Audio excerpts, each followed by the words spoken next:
Hello，大家好，我係 P18嘅 Miranda，歡迎大家收睇 P18嘅醫學專訪。我今日咧好開心啦，邀請到咧李子傑醫生咧接受我嘅訪問，咁同大家咧分享咧關於牙科嘅健康啦，同埋咧箍牙嘅小知識。其實越嚟越多家長啦都好關心啦小朋友嘅牙齒健康嘅問題，包括咧尤其是係一啲預防蛀牙啦、箍牙嘅黃金期啦，同埋究竟點樣揀箍牙嘅方法咧？咁今日咧李醫生咧都會同我哋咧一一去解答，咁咧希望大家咧留意咯。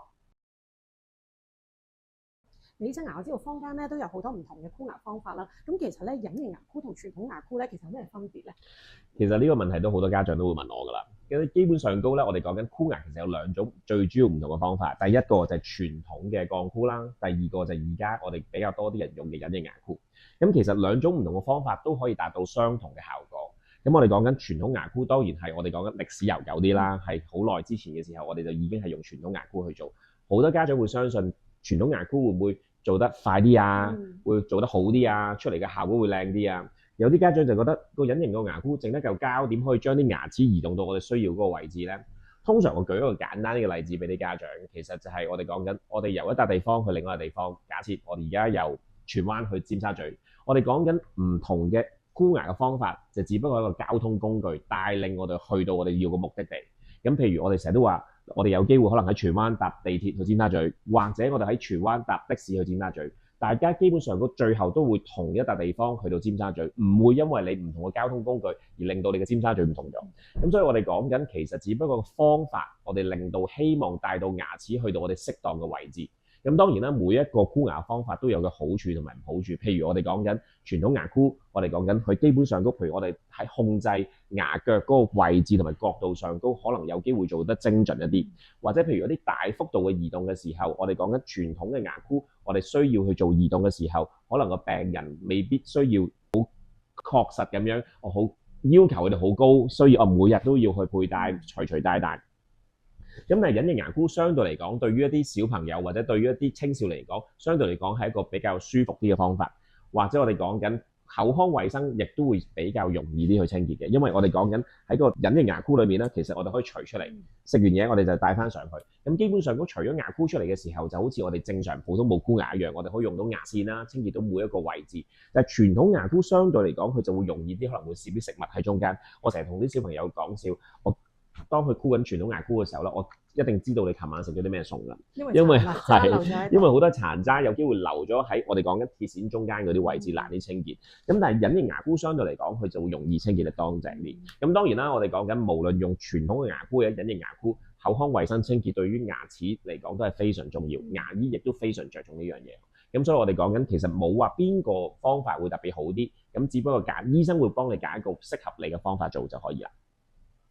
咁我想知道下咧，其實隱形牙箍咧係咪啱所有嘅小朋友㗎？我哋其實講緊咧，當小朋友開始準備換牙嘅時候，大概6至7歲嘅時候，通常我哋可以開始做隱形牙箍嘅時候，首先我哋要知道小朋友要出咗上高兩隻門牙同下低兩隻門牙。咁當呢個時候出咗嘅話咧，佢就可以去到牙科醫生裏面去睇下究竟佢有冇箍牙嘅需要。如果真係有嘅話咧，基本上小朋友都可以選擇傳統或者隱形牙箍去做。咁當然啦，我哋用隱形牙箍裏面都要。我哋會 assess 下究竟個小朋友究竟佢個配合程度係點樣啦，佢究竟個手仔嘅我哋嘅小肌肉嘅運用究竟可唔可以自己戴到牙箍同埋除到牙箍啦？但係通常喺我經驗裏面，基本上小朋友其實都可以適合用隱形牙箍去做佢一個早階段嘅矯齒療程。咁如果咧小朋友真係適合用隱形牙箍啦，咁究竟咧佢成個療程啊或者成個製作嘅過程係點樣咧？因為通常小朋友咧嚟到檢查嘅時候，首先我哋會幫佢做咗一個全個口腔嘅掃描先啦，就好似而家影像裏面我哋一個 3D 嘅立體電腦掃描。跟住之後我哋亦都會幫小朋友去影 X 光片啦，同埋我哋亦都會幫小朋友做翻一個口腔嘅真實嘅相片記錄。咁當我哋做好晒所有嘢之後，我哋會同家長商量啦，咁究竟呢個小朋友係咪適合需要去做一個箍牙嘅療程？如果真係需要嘅話咧，我哋會將所有嘅資料會 send 去一個牙箍嘅製作嘅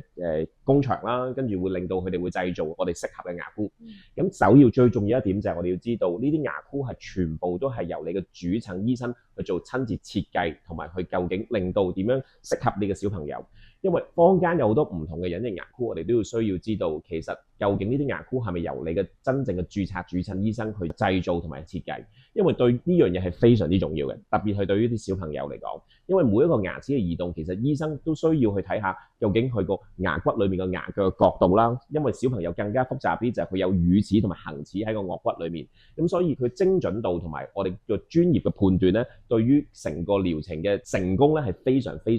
重要。咁所以我哋大家必須要揾一個註冊合資格嘅牙醫去製造一啲適當嘅牙箍俾小朋友。好啦，當啲牙箍翻咗嚟嘅時候，通常我哋就會同家長同埋小朋友一齊解釋下，究竟成個箍牙嘅旅程究竟會發生咩事啦。譬如我哋講緊啲牙齒會點樣喐啦，我哋最後 outcome 我哋希望啲牙齒去到咩嘅位置啦，同埋達到咩效果，亦都可以好簡單喺一個 3D 嘅電腦圖裏邊，我哋可以呈現俾家長同埋小朋友知道。好啦，咁啊上咗第一個牙箍咯。通常小朋友戴第一個牙箍嘅時候，你知唔知道佢通常會有咩感覺？好唔舒服。通常咧啲小朋友咧都會話俾我聽，佢話醫生叔叔，我會覺得啲牙有啲痕痕地嘅感覺。佢覺得痕痕地嘅感覺其實即係等於大人可能有啲冤冤痹痹嘅感覺。通常呢啲小朋友一日第二日就會冇咗，可能我哋轉頭話俾我請你食杯雪糕啦，佢已經唔記得咗呢種感覺㗎啦。咁所以通常對於小朋友嚟講，佢個適應同埋習慣能力係非常之快。咁所以呢個我哋唔需要擔心。但係小朋友可能第一日我哋都會話俾佢聽，啲牙仔可能會有啲冤冤痹痹嘅感覺，好似小朋友嗰啲痕痕地嘅感覺。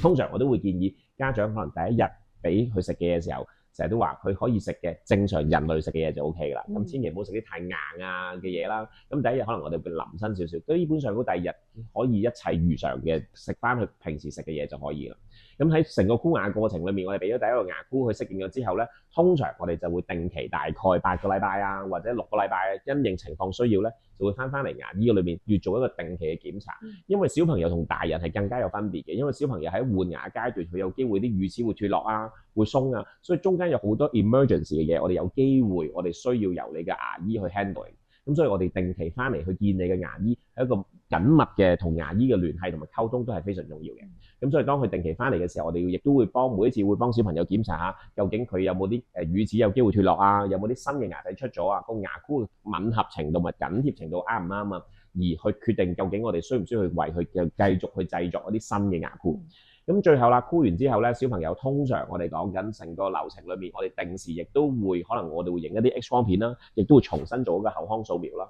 因為我哋要 update 住小朋友每一個發育嘅情況，而去決定去更改我哋成個箍牙嘅療程。咁最後完成之後咧，通常小朋友喺第一個階段咧，通常未換晒牙嘅，通常我哋都會做一個叫臨時嘅固定器，個固定器就係夜晚瞓覺戴嘅啫。等啲小朋友直接換晒恆齒嘅時候，我哋先再決定佢需唔需要去做第二個階段嘅矯齒療程。咁所以中間由小朋友開始第一日嚟去做箍牙，去到完成嘅時候，所以佢哋會同我哋嘅團隊啦，或者你哋嘅牙科醫生啦，我哋嘅姑娘姐姐啦，都有一個非常緊密嘅聯繫咯。因為中間嘅溝通係非常重要嘅，特別係對於小朋友嚟講。